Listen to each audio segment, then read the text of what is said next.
Away, magandang hapon sa inyo mga kabutil. Ito, piplex na sa inyo ang aking mga pichay at sa mustasa. Ayan. Wala, parang hindi ko na ibibenta. Kasi bakit barat ang mga bumibili mga kabutil. Tapos pag sila nagabenta, 3 piraso 20. Dito sa akin 1 kilo 50. Ano na, nasa ng hostisya. Oh, total mahal na araw naman ngayon. Puro gulay na lang kainin. Ayan. Oh, ayan.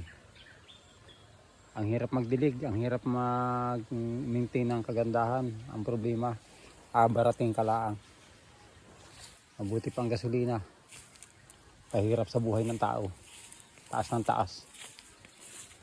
Tapos ang gulay, pag sila mamimili, anong mura? Ano na? Nasa na hostisya.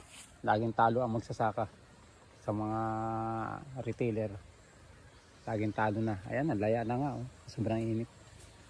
Natamad na akong diligin. Kasi bakit? Wala eh. Binabarat ang binabarat. Eh, mabuti pang kainin na lang. Para guminawa ang buhay. Umaba ang buhay. Ayan.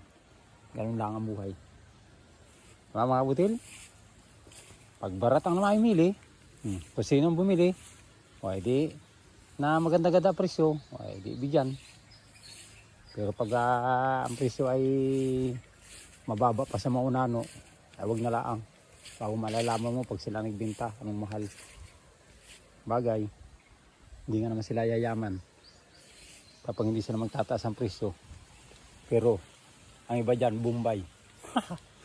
Mga katil, muli, isang mapaparaos ng lahat. Ingat-ingat kayo sa mga solid followers ko dyan. Ganito lang talaga ang buhay ng mga farmers. Minsan tumatama, minsan talagang walang kikitain. Kaya nangyayari, pagkain. Ganoon na lang mga katil. Konsumo araw-araw, ayos mga katil. Kaya ano pa ang ating hinihintay? Wala, mag-harvest na lamang at magluluto tayo ng gulay. Masarap yung mustasa. Binuro, ginataan, pichay, may pata o kaya bulalo, pata ng baboy o pata ng kalabaw o pata ng baka. Ayos yan. Isda, ayos yan.